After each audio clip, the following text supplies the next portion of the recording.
Customer. Commitment রাখতে হলে ভালো করে ব্যবসা করতে হয়, না হলে সাপ্লাইরও ভালো মতো ভ্যালু দেয় না, আবার কাস্টমারও ভ্যালু দেয় না। হ্যাঁ, আমার নিজের কাছেও স্যাটিসফ্যাক্টরি মনে হয় না জিনিসটা, এই জন্য মনে হয় যে করতে হয় বা করতে হবে।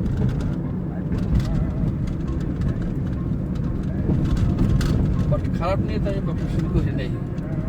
না, ব্যবসা আপনাদের মতো লোক যদি ধরেন ইন্ডাস্ট্রিতে না তো করতে পারি, তো করতে পারি বা পারতাম, but already this is too late. Even I can, we can. এখন তো আমার মনে হয় ফেভারেবল এনভায়রনমেন্ট হয়েছে, এখন কোনো বড় ভালো সৎ নিয়ে কোনো উদ্যোগ যদি নিতে পারেন, হ্যাঁ সেটা হতে পারে। কারণ টোটাল জিনিসটাতে এমন করাপ্ট, মানে এখন চেইন অফ করাপশন। সত্যিকার অর্থে রেভলিউশন বলতে যেটা বোঝায়, মানে সবকিছু ভেঙে চুরে একদম চুরমার করে দিয়ে যদি শুরু না করা যায়, আসলে সুফল পুরোপুরি পাওয়া যাবে না। এই যে ডক্টর ইউনূসের কিন্তু এরকম একটা প্ল্যান আছে এখন, how But, what extent of achievement he can do, it may be a question, but তার একটা ইচ্ছা আছে। না সে আসলে কি বলবো, এটা বিএনপি, জামাত, আওয়ামী লীগ সব অল দ্য সেম, ঠিক আছে। এখন ছাত্র আন্দোলনের মাধ্যমে ডক্টর ইউনূস একটা স্পেস পাইছে, হ্যাঁ, ওইটা যদি এখন সে এটা যদি ক্যাপিটালাইজ করতে পারে এবং অ্যাকর্ডিংলি ফাংশনটা করতে পারে, করলেও হইলেও হইতে পারে, মানে সবকিছু ডিমলিশ করে দিতে পারে কিন্তু এখন, ঠিক আছে। কিন্তু সেদিকে তো যাচ্ছে না। যাচ্ছে না, উনি তো সেই পুরনো হাসিনার রেখে যাওয়া যত সাপ, সেই সাপের মধ্যে উনি ঢুকে উনি কাজ করতেছে। ওনার তো অত পাওয়ারফুল না সে এখনো, মানে দরকার ছিল একজন এই রেভলিউশনকে ওন করা এবং সেটাকে এক্সিকিউট করার ক্ষমতা সম্পন্ন লোক। আমি মনে করি যে বাংলাদেশের কনটেক্সটে উনি রেভলিউশনকে ওন করে হয়তো, কিন্তু সেটা করার এবিলিটি তার বা মনে হয় নাই। কারণ হয়েছে ডক্টর ইউনূসের যে অ্যাকসেপ্টেন্স আছে, ইন্টেলেকচুয়ালিটি আছে, যথেষ্ট ভালো আছে, হ্যাঁ, কিন্তু ওই রিভলিউশনারি পার্সোনালিটি সে না। তার আদার দ্যান হিম আর কেউ তো আমি তো ফেসবুকে একদম প্রথম দিনে লিখেছি যে যারা হাসিনার রেখে যাওয়া, যাবেন কথা বলেন তো, আপনার আলটিমেট বুঝিয়ে কথা না হলে হয় বুঝিয়ে একটু। আমি যাব বনশ্রী। তাহলে আমি একটা কাজ করি, আপনাকে ওই দিয়ে হাতিঝিল একটু ঘুরাই দিয়ে আমি মধুবাগে ঢুকে যাই, আপনাকে ঘুরাই দিয়ে ওই পাশের ফ্যান্টাস্টিক। আমি তো বলছি ভাই, যখন যে যারাই হাসিনার রেখে যাওয়া প্রেসিডেন্ট, সুপ্পুর মতো প্রেসিডেন্টের অধীনে শপথ নিয়েছে, ওনারা ওই দিনই নিজেদেরকে মেরে ফেলছে। আমি ভাই এত বড় একটা বিপ্লব হয়েছে, বিপ্লব মানে আমি অতীতের সব বাদ ভেঙে চুরে চুরমার করে দিয়ে নতুন করে আমি এই প্রেসিডেন্টের অধীনে শপথ নেবো কেন? আমি সম্পূর্ণ প্রেসিডেন্ট, সংবিধান, এভরিথিং বাদ ঘুরিয়ে দিতে হবে, এগুলো সব বাতিল করে দিয়ে আমি বলবো আমি ছাত্র জনতার মাধ্যমে নতুন করে আমি বিপ্লবী সরকার গঠন করা উচিত ছিল, যে আমরা অতীতের কোনো কিছু মানি না, দেশের সব জরাজীর্ণ সব ভেঙে চুরমার করে দিয়ে আমরা নতুন একটা বিপ্লবী সরকার হবে। সেখানে ওনারা সেই চুপ্পুর অধীনে, উনি চুপ্পুর উপদেষ্টা, উনি কিসের নেবে কাদের, এবং যাকেই নেবে, মানে শুধুমাত্র প্রেসিডেন্ট ছাড়া যাকেই নেবে তারাই তো ওই লেজুর বৃত্তি না আছে। এই যে এখন যাদের নেওয়া হয়েছে, এদের তো অনেক অনেক ভালো লোক বিভিন্ন ক্ষেত্রে ছিল, কিন্তু ওনারে তো ইউনূসকে তো দেশে আনার সঙ্গে সঙ্গে ওই কুচক্রী মহল ওনাকে ঘেরাও করে জিম্মি করে ফেলছে, হঠাৎ করে একটা তড়িঘড়ি করে সরকার গঠন করে ফেলছে, সেই যাদের অধিকাংশ সেই আওয়ামী লীগের এবং 111-এর লোক হিসেবে এখন তো একবার প্রকাশ হয়ে গেছে এরা কারা, অতীত ব্যাকগ্রাউন্ড, বিভিন্ন ইউটিউবাররা এদের ফাঁস করে দিয়েছেন এবং আমরাও তো এগুলো জানি।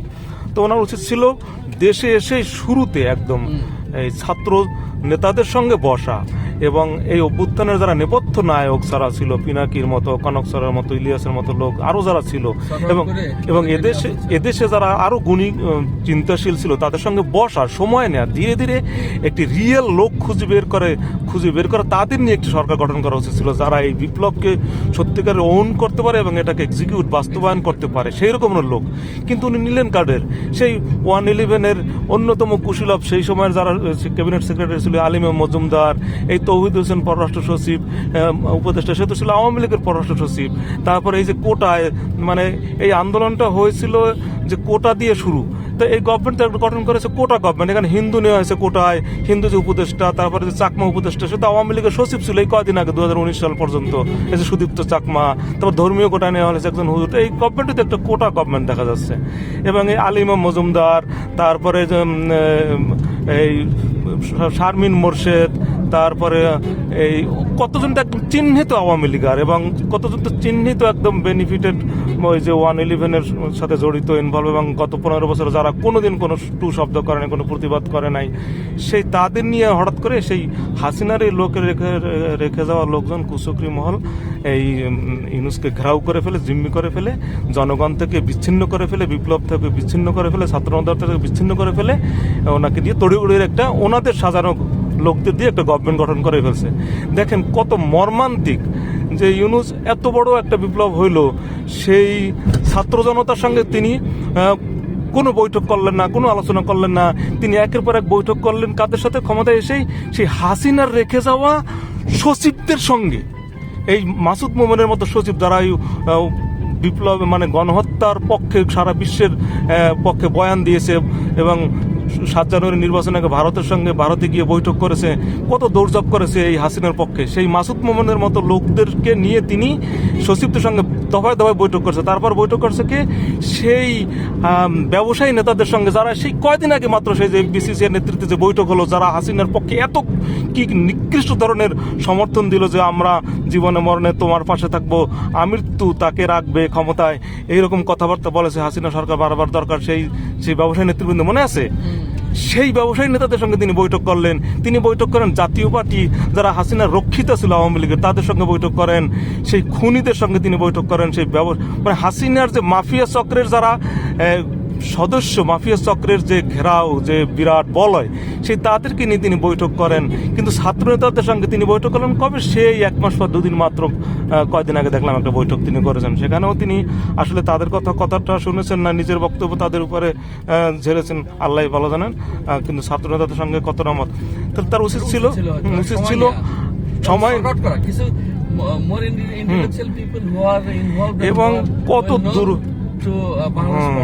কত আমি তো মনে করি সময় নিয়ে পুঙ্খানুপুঙ্খ বাছাই করে কারা অরিজিনাল দেশপ্রেমিক, কারা অরিজিনাল রেভলিউশনের ধারণ করে, রেভলিউশন ইনভলভ ছিল বিভিন্নভাবে। এবং উচিত ছিল, দেখেন মানে এত বড় আয়নাঘর নিয়ে এত জলজ্জান্ত প্রমাণ থাকা সত্ত্বেও সেই আয়নাঘরের লোকজনকে যাতে সারা বলতো, এই 2 দিন আগে 2-1 জনকে বরখাস্ত করলো।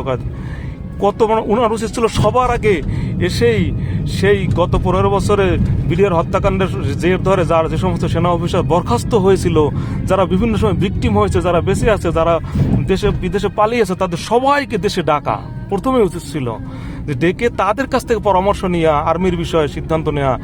এবং সবার আগে উচিত ছিল যারা এই আন্দোলনে শহীদ হয়েছে তাদের একটি পুঙ্খানুপুঙ্খ সঠিক উপায়ে তালিকা কিভাবে করা যায়, এবং যারা আহত হয়েছে তাদের সঠিক তালিকা করে তাদের পাশে কিভাবে দাঁড়ানো যায়, সেই কাজগুলো সবার আগে করা উচিত ছিল। এবং সবার আগে করা উচিত ছিল দেশকে ভারত মুক্ত করা, 1 নম্বর করা উচিত ছিল। হাসিনার বড় বড় গোখরো সাপ যেখানে যেখানে আছে সেগুলোকে মেরে ফেলা, কিন্তু তার কিছুই তিনি করেন নাই। অর্থাৎ গত 1 মাস যে পার হয়ে গেছে আর কি, বিপ্লবী সরকারের যে বৈশিষ্ট্য, মানে বিপ্লবের যে শর্ত, অর্থাৎ পুরনো সব ভেঙে ফেলে দেয়া, সব ভেঙে ফেলে দিয়ে নতুন করে ওটা করতে পারে নাই। মিশরের সেই তাহরির স্কোয়ারের অভ্যুত্থান যে কারণে ব্যর্থ হয়েছে, অর্থাৎ সেই মোবারকের 30 বছরে রেখে যাওয়া সব বড় বড় সাপ, সেই সাপের মাঝে গিয়ে মুরসি বসেছিল এবং তাদের সবলে মুরসির মৃত্যু হয়েছে। আমি তো ফেসবুকে স্পষ্ট লিখছি যে ইউনূস একটি ভয়ঙ্কর সাপের খাঁচায় প্রবেশ করেছে, সেই সাপের খাঁচায় ওনার মৃত্যু অনিবার্য হতে পারে।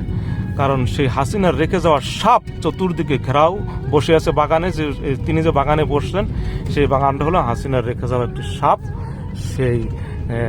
সেই সাপের বাগানে তিনি প্রবেশ করেছেন এবং তিনি আসলে অনেকটা আমার মনে হয় বিচ্ছিন্ন হয়ে গেছেন। এবং পিনাকি যেটা বলছেন যে শক্তির একটি দ্বিতীয় কেন্দ্র, এই যে ওয়াকার সেনাপ্রধান, তিনি এখন সেই আমার মতে এটি সেই 111-এর পরে যে মঈন আহমেদের যে সরকারকে বলা হতো যে এটি একটি সেনা সমর্থিত সরকার, ওই সময় বলা হতো না ইয়াজউদ্দিন সরকার সেনা সমর্থিত সরকার বলা হতো, কিন্তু এটি স্বীকৃত।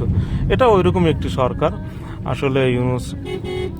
আমি কত দুর্ভাগ্য যে এই যে উপদেষ্টাগুলো হলো, এরা কারা কারা পরিচয় একদম স্পষ্ট হয়ে গেছে। এরা সব এই আওয়ামী লীগ, সব 111-এর এবং সব প্রো ইন্ডিয়ান, এই ওদেরই দোসর ছিল, তাদের নিয়ে সেই গঠন হলো সেই সরকার। এবং আমি সবচেয়ে মর্মাহত হয়েছি, আমি একদম স্পষ্ট লিখছি ফেসবুকে যে এই ইউনূসের সম্পর্কে মানুষ এত কিছু বলে, কিন্তু আমার বিন্দু পরিমাণে কোনো রেসপেক্ট নেই, কোনো অনার নেই যখন তিনি চুপ্পুর মতো লোকের অধীনে শপথ নিয়েছেন। যে চুপ্পু আওয়ামী লীগেরও প্রেসিডেন্ট না, আমি বলছি আওয়ামী লীগের মধ্যে যদি নিরপেক্ষ প্রেসিডেন্ট নির্বাচনের ব্যবস্থা করা হতো সে কোশ্চিনকালে হওয়ার প্রশ্ন আসে না। তো এই ধরনের একজন এখন যার বিরুদ্ধে প্রমাণিত হচ্ছে তিনি একজন বড় দুর্নীতিবাজ, হ্যাঁ, তার বিরুদ্ধে যে সমস্ত কথাবার্তা, তারপরও তার বিরুদ্ধে এখনো কোনো অংশ নেই। এবং উচিত ছিল সবার আগে সংবিধান ভেঙে বাতিল করে নতুন করে সব কিছু শুরু করা। তো আমি মনে করি এখনো ভয়ঙ্কর রিস্ক আছে যে এই বিপ্লব আসলে সেই মিশরের তাহরির স্কোয়ারের পরিণতি বরণ করার সমূহ সব উপকরণ, সব চিহ্ন স্পষ্ট। আমি আসলে ভীত।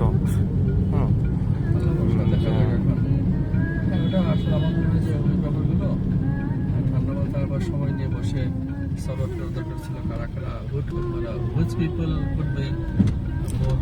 আমি এখন অনেকেই বলতেছে, আমি একদম শুরুতেই বলছি যে বাংলাদেশে এরকম পরিস্থিতিতে সবচেয়ে উপযুক্ত ব্যক্তি হতে পারতেন মাহমুদুর রহমান আমার মতে, হ্যাঁ, এইরকম একজন লোক। কিন্তু দুর্ভাগ্য, ইউনূস অসুবিধা নেই, কিন্তু তাকে তিনি যদি কতগুলো সঠিক লোক পেতেন। ভাই অনেক ধন্যবাদ।